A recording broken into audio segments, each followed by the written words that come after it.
and lover of interesting records, I think Late for Dinner, which everybody calls Shadow Self because of a misprint on the record. Oh. Shadow Self, Late for Dinner that's my favorite carnival of like, look, all this stuff.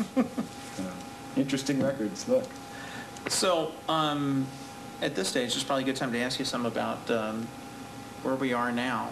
This is a great studio. What you said when you originally moved in was a building with a dirt floor?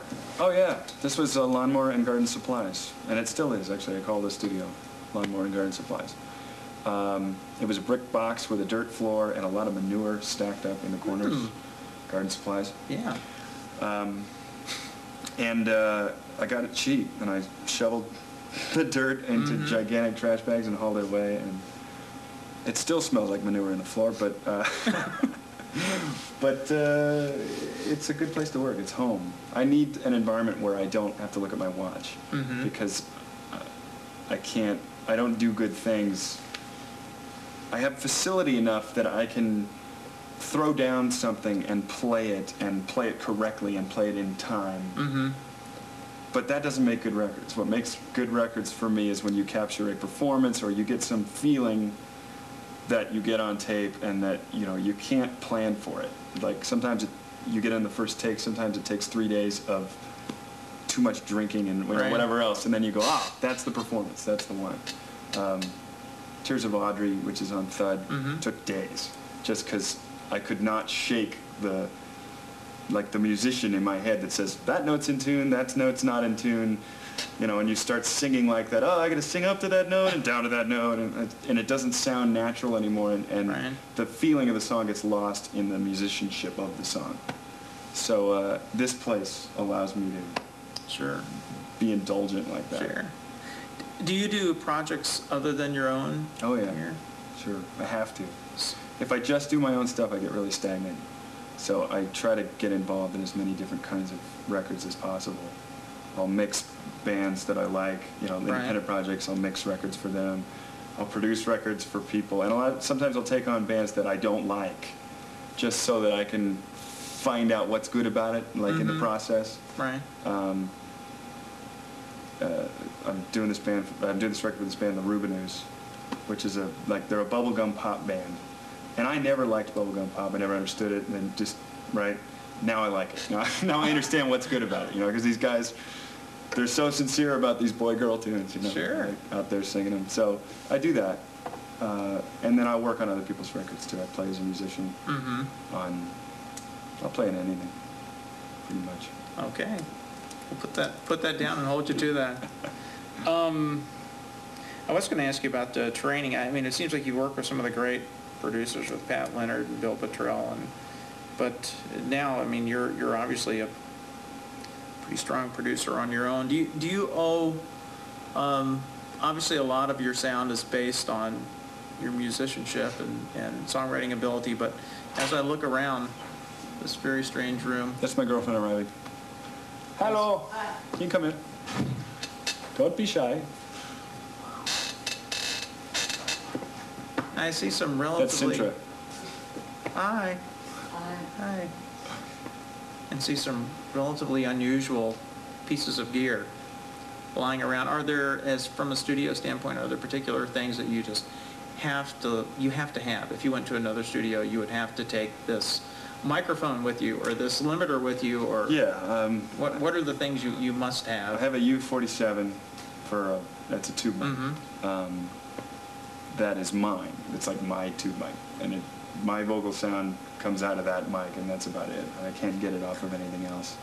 And that came from Bill Bottrell, who we used it on Toy Matinee. And it's like, because up until that point, I've been using these just crummy, whatever was laying around, at 57, like singing to it. And the U47 compressed it enough, it'll sound fine. But the 47's the real deal. Yeah, and I bought it like 5 or 6 years ago, before they were way too expensive, when they were just too expensive. That's about it. I mean, no effects that you have to have, or... I hate effects, actually. Yeah, well, that's pretty true, listening to your... I try to keep things pretty dry. Yeah. I'd be lost without a Leslie. I sort of use that a lot for processing. I like send things through the Leslie and mic it up, and That's a big box for me. And then compression, I can't live without it. I use way too much of it on everything. Because I like what it does. Like I said, I was talking about like the FM radio radio. thing. You know, Yeah. it's FM radio. It's So what do you, I look around, I see you have DA-88s, and you also have, no, we got a Studer. That's the the main thing? This is for film and TV work and stuff. Oh. But all the music gets done on the Studer. so do you do much film and TV? Yeah, I've done my share of Like what? scoring. Something we should... Under a fake name, I do. No. Yeah. Well, TV on the whole is pretty bad. I mean, there are good things on television, but I'm not scoring them. The stuff that I've done. How do I say this diplomatically? It's a good living. When your records are not selling gold and platinum, you need an income in order to do this kind of thing. I mean, this is an old console. It needs repairs every month. So it was a good way to get into that. And I really would like to do film scores with an orchestra. I mean, I was trained in orchestration. I know how to orchestrate.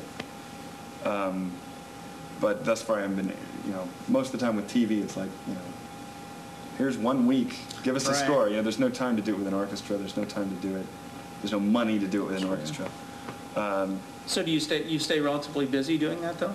Crazy busy most of the time. As my girlfriend will attest. It's hard. I had no idea. Yeah. I do a lot of that. I do a lot of...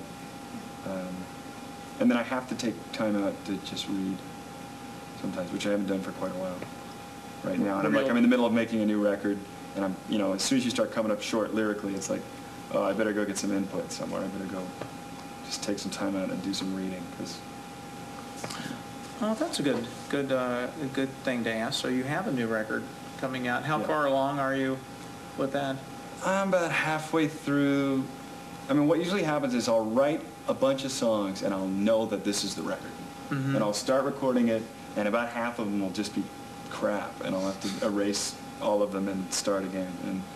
And that process, it happens in stages like that, where I'll write 10, record them, throw out 5, write 5, throw out 2, write 2, throw out 1, and at the end of 6 months I have something that I go, okay, I can live with this. Right.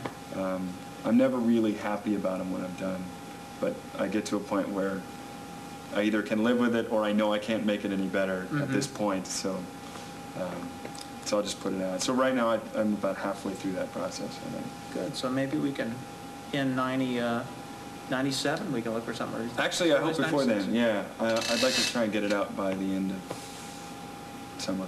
Right. Well, great. Please, a lot of people will be anxious to hear that. It's going to be interesting.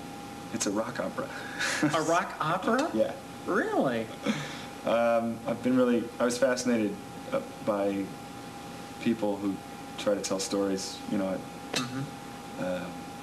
The first record I ever bought was Tommy, and that was, I thought that was so cool, because I was the kid that just wanted to get lost in the records, so what better thing to get lost in than a record that is 90 minutes long and it's like a movie. Sure. So I'm trying to make one of those, because I think it's important. Interesting. Just not enough rock operas these days. That's right. Did you hear what Todd Rundgren did?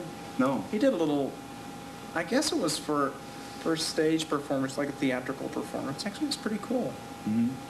I know Randy Newman just did Faust. I haven't seen it on stage, but it's pretty funny on record. And Peter Himmelman did one. It's called Skin, I guess, a couple years back. So they crop up every now and then. They're always commercial disasters.